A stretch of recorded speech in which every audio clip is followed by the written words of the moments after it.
So, our minds, our attitudes and aspirations must be totally dedicated to work towards awakening.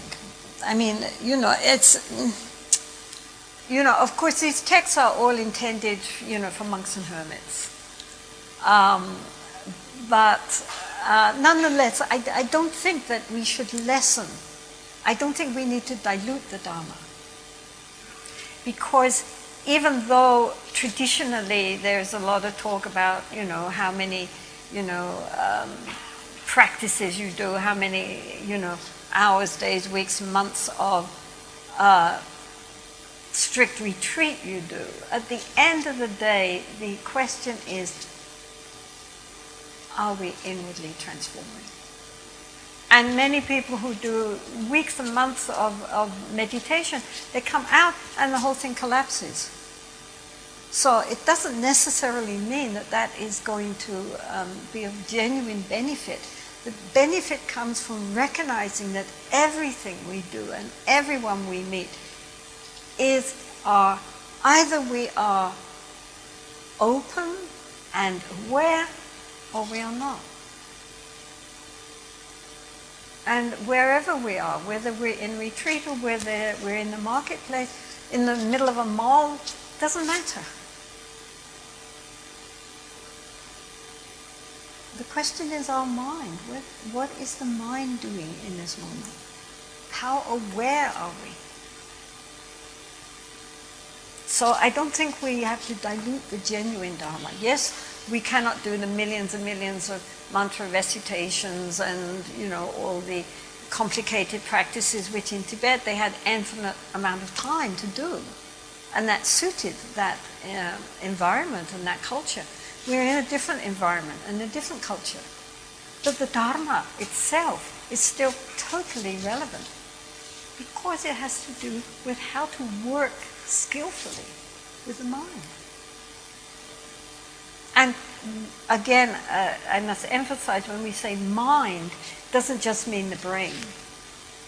The word mind in Sanskrit, chitta, it has the idea of heart-mind. So a lot of what is going on in a deeper level is much more here at the heart chakra than purely intellectually operating from the brain center.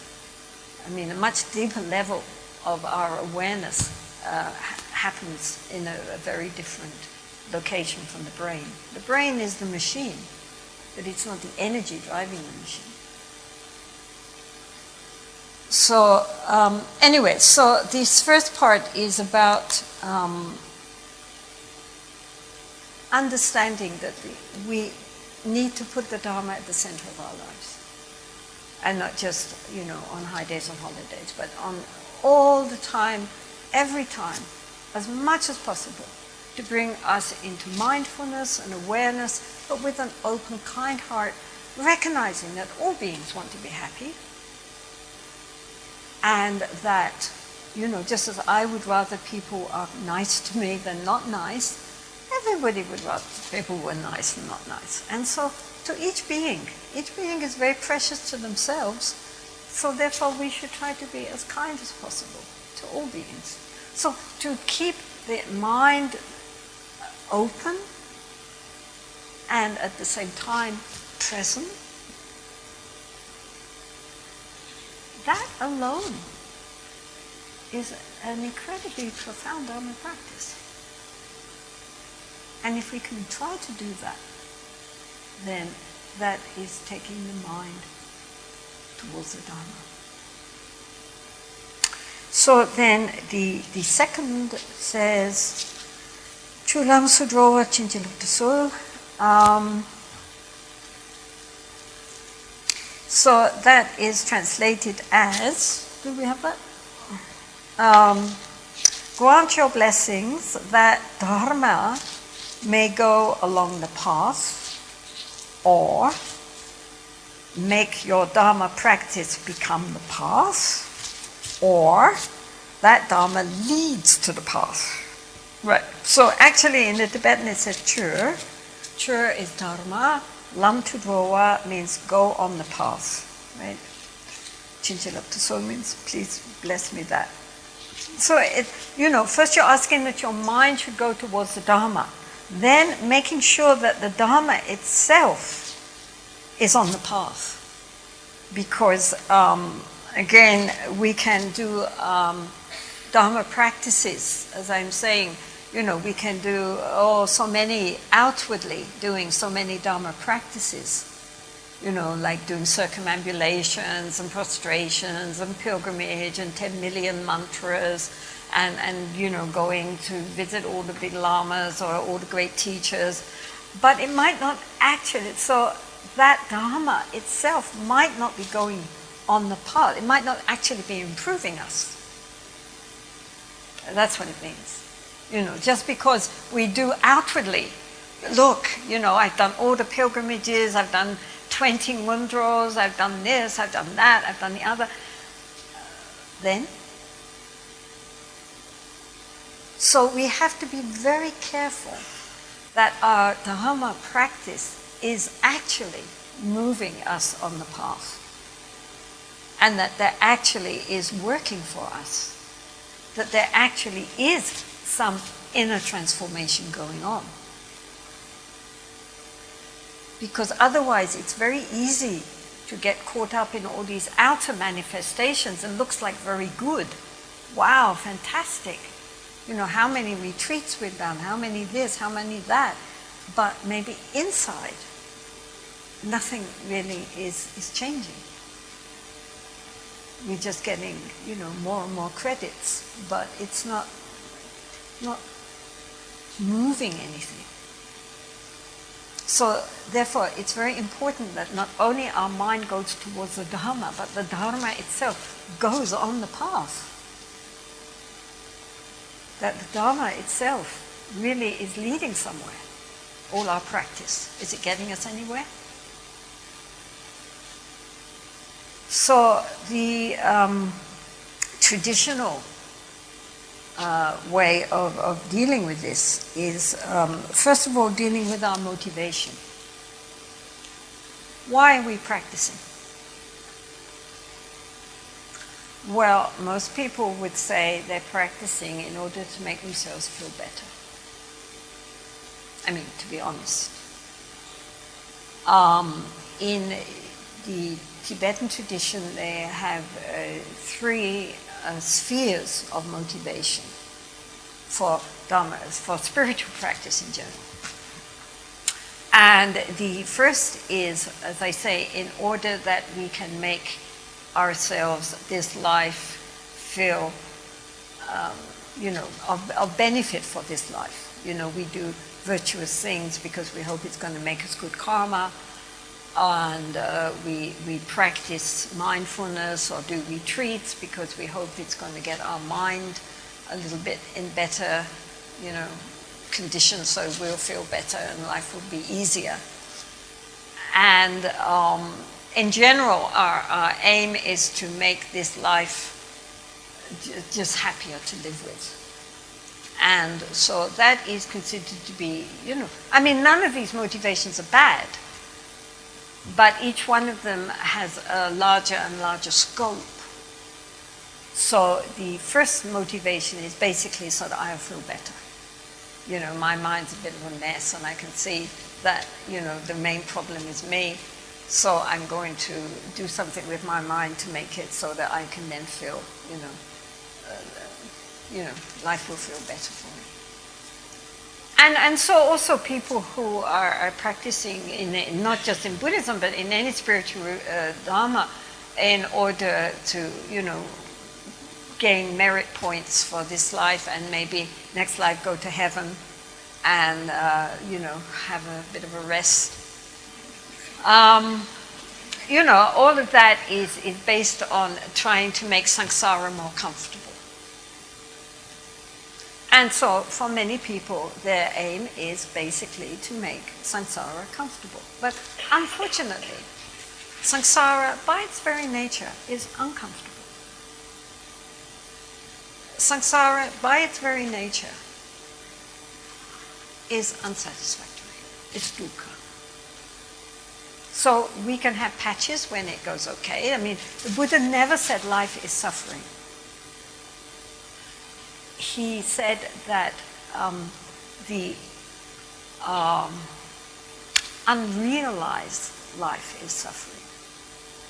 In other words, if we don't understand life, then we suffer. But life in itself can be any way. I mean, a Buddha is also living, but he's not suffering. So it's not just that life is suffering, it's the fact that with life full of negative emotions and run by the ego is suffering.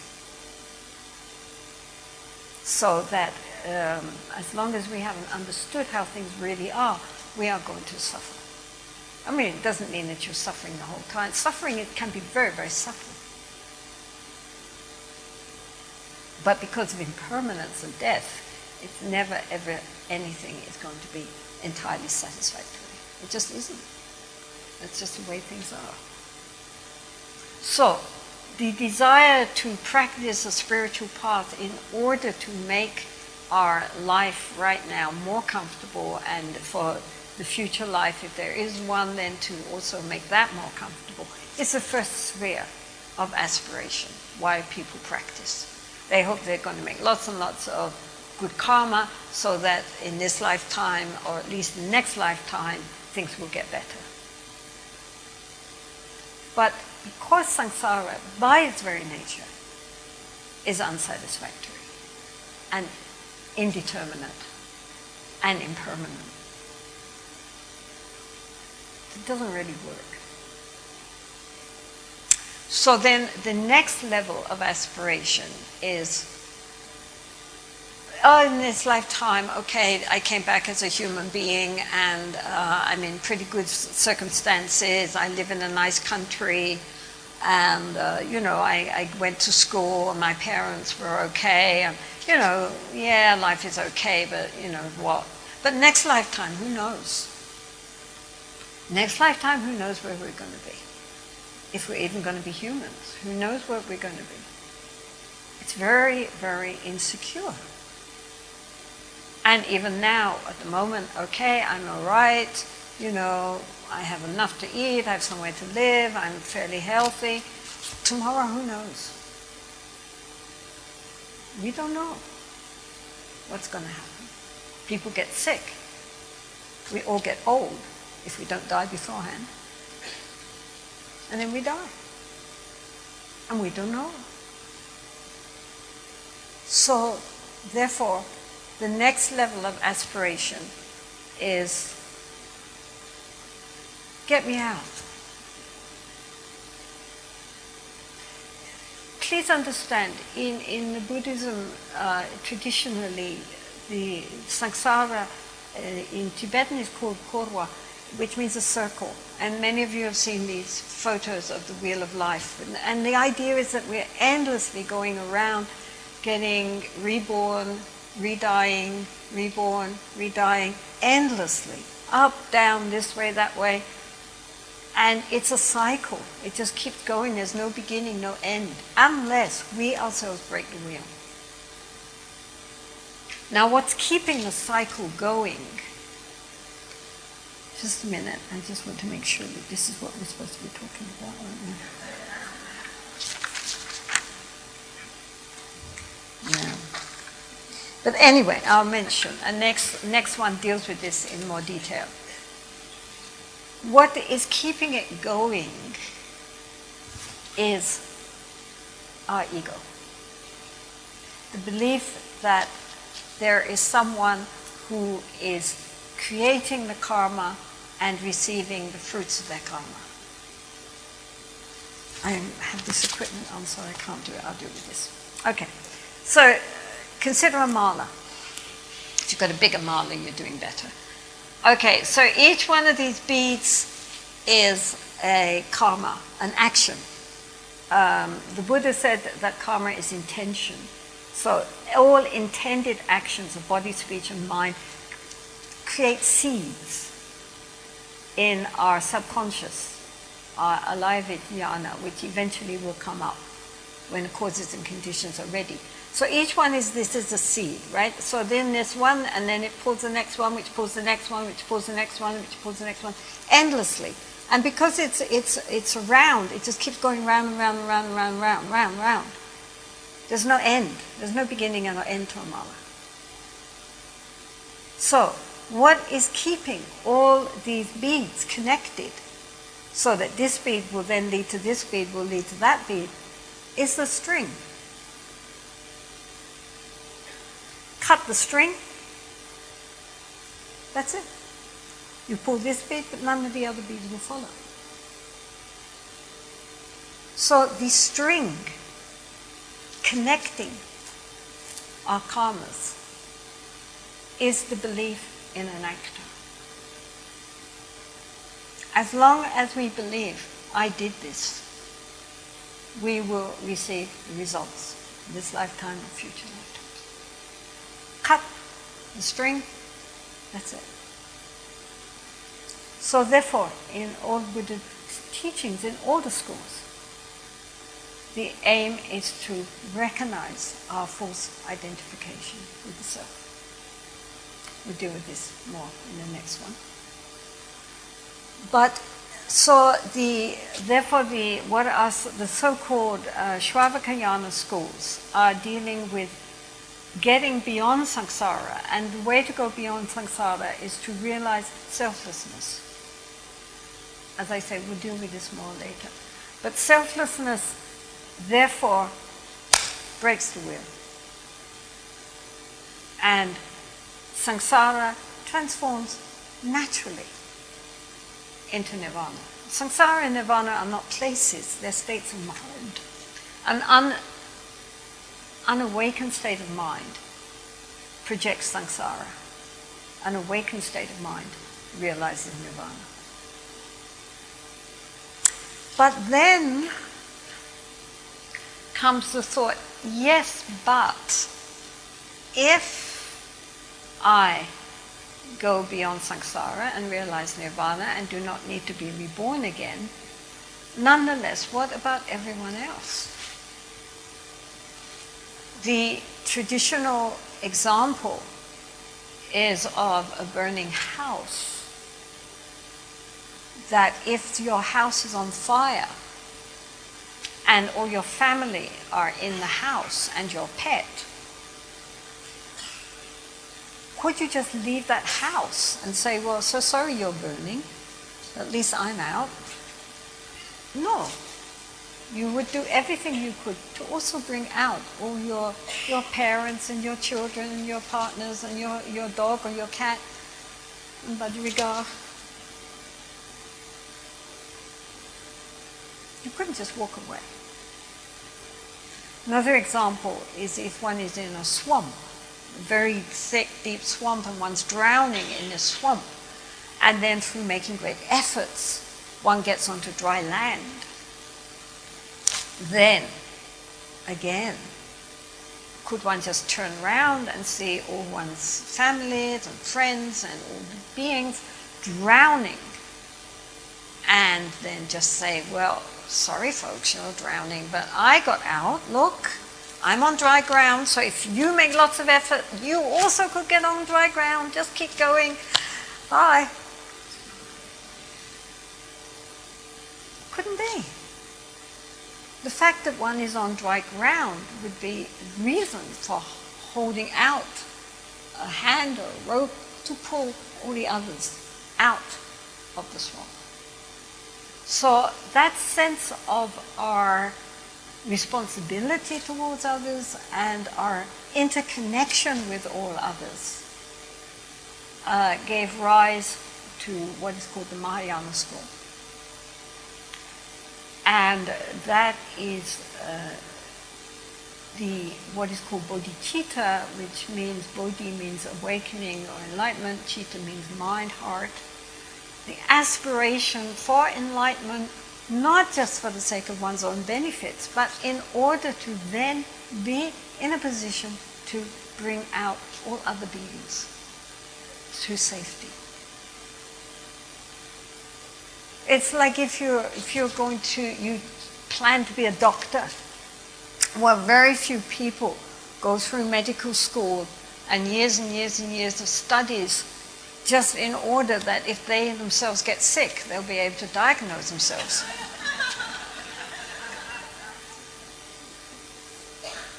I mean, they do all that study in order to be of benefit to others.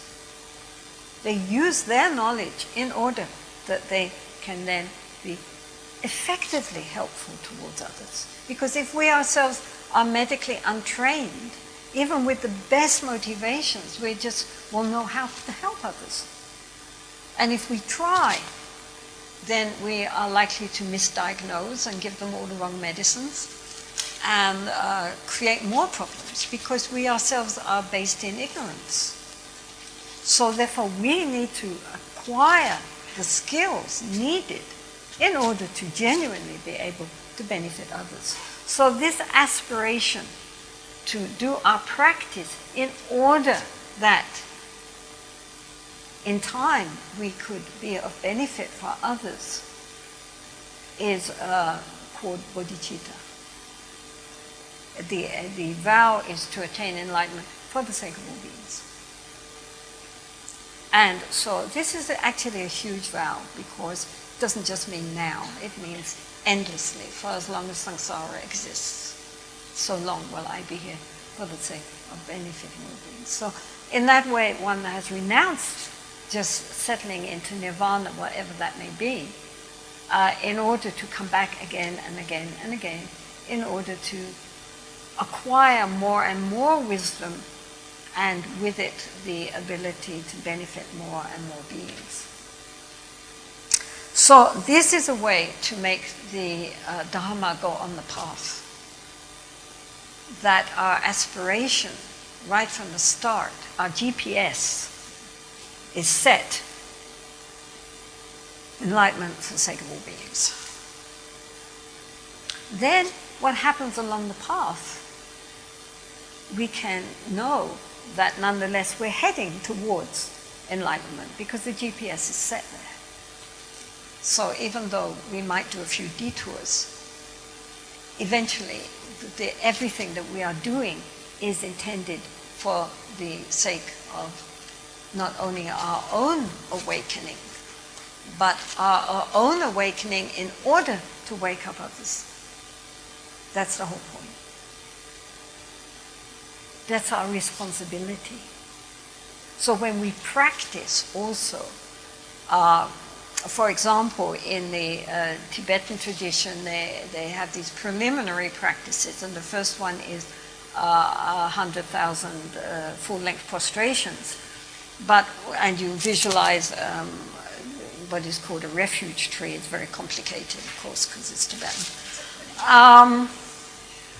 But on the plain, you imagine you're on a huge meadow, and as one is prostrating, all other beings are prostrating along with one.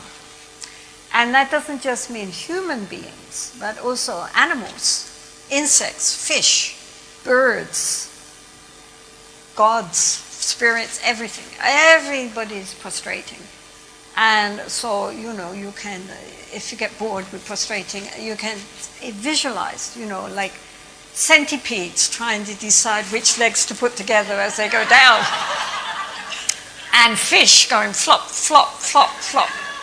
And it can be quite entertaining. But anyway, the idea is to recognize that we are the representatives in our practice for all beings. It's like if you go, you know, every country has representatives in the United Nations. You don't send the whole country to the United Nations. They have representatives, or like an ambassador. They represent the whole country. So we are the ambassador. We are doing this on behalf of all these sentient beings who don't have the time or inclination. We are their representatives. Therefore, we must represent them as well as we can, because they rely on us to do this for them. And at the end, we dedicate again all the merit or the virtuous karma towards all sentient beings. So wherever we're doing, whatever practices we're doing, we should try to think that we are doing this not just for the sake of ourselves, but for the sake of all beings. And not be so lazy. You know, it doesn't matter. You know, I've made this commitment to attain enlightenment for the sake of all beings. So I have to fulfill my commitment. I promised all the Buddhas and Bodhisattvas and all beings that I would really strive to use my life for the sake of Dharma. So therefore, I can't let them down. This is my commitment. So the Bodhisattva vow is very, people take it just, as something you do. But actually, it's very profound because it's not just for this lifetime, but for all future lifetimes.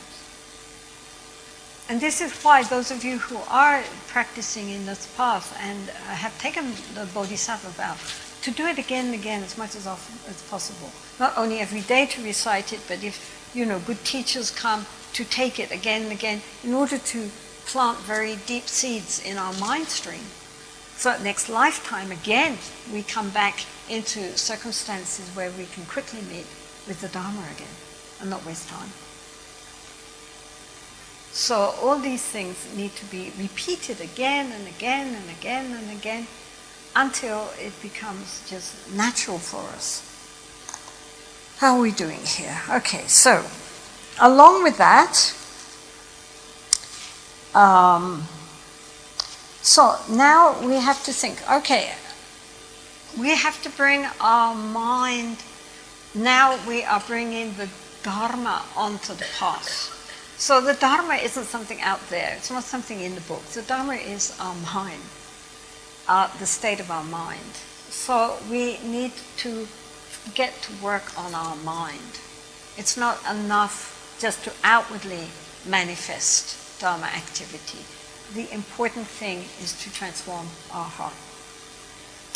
And so therefore the first step after we have taken refuge in the Buddha, the Dharma, the Sangha, and we have taken the vow to really strive to attain enlightenment in order for the benefit of all beings, to liberate all beings. It's like if you're in prison and then we get a key and we open the door we have to let all the prisoners come out. We can't just go out and slam the door and say, okay, boys, you can manage for yourself. If we have an escape route, we have to help all beings to escape. So, how? Well, the way to gain liberation is through transforming the heart. I say that there's like the 4 T's. You tame the mind, train the mind, transform the mind, and eventually transcend the mind. So we start from where we are, which is taming. The Buddha said, this is 2,500 years ago, the Buddha said, we all have mad monkey minds. What he would say today, I do not know. That was then. So we have mad monkey minds. Anybody who has sat down to meditate knows that, right? We think it all looks so easy. You just sit there, breathing in, breathing out, and then it starts by the 3rd breath. Oh, yes, what am I doing? Well, I wonder what we're having for lunch. So the first thing is to tame the mad monkey. And so the Buddha, in general, when it came to meditation, has 2 aspects, which are in Sanskrit called shamatha and vipassana. Shamatha, which means to calm, to make smooth, is the practice to get our minds one-pointed and more quiet. And so there are various methods to do this. But throughout the Buddhist world, in general, the beginning is by focusing on the breath. The breath is a very useful object for us to rest the mind on, because first of all, we're always breathing. And secondly, we cannot breathe in the past or in the future. We can only breathe now. So if our minds are settled on the breath, the ingoing and outgoing breath, we're present. And an added thing is that the sense of ego, the sense of I, actually cannot live in the present. If you think about it, most of our thoughts are concerned with the past or the future, or if they're in the present, it's judging it, comparing it, thinking about it, not knowing it. If we are in a state of simplicity, just present with the ingoing, outgoing breath, at that point there is no comments, and so there's no ego.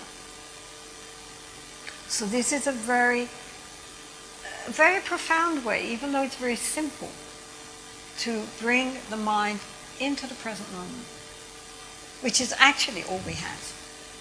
Because the past is gone, the future hasn't come. The only time we have is right in this moment. And that also is like a river, it's flowing. It's not standing there waiting for us to recognize it. But the way to connect with it is through just resting the mind on the breath. We don't have to make it tight. Go to the good breath, breathing in, breathing out. Yeah, relax. Relax, breathe, and know we are breathing. That's all. Because what we are trying to do in shamatha, we can have shamatha on any object. When I first started, I was given a pebble, a little stone, and told to focus on that. We can focus on anything. Sometimes they like to focus on the Buddha image. Sometimes in the Theravadan school they have what are called kasinas, earth kasinas, sky kasinas, and so forth. I mean, it doesn't really matter. The important thing is not the object. The important thing is the awareness, the knowing quality. That's what we're trying to develop. So don't get obsessed with the object. The object is just a hook to keep the mind present, to keep the mind aware. But the important thing is the awareness, not the object. So, for example, if one is sitting with the breath and then there is some really obstructive noise outside, people talking, dogs barking, kookaburras laughing or whatever, instead of seeing that as an obstruction, as an obstacle, one can just be aware of sound. Not as much as possible naming it, and certainly not trying to judge it. Do I like it? Don't I like it? Oh, why don't they shut up? Just knowing it. Then that is also a very profound meditation.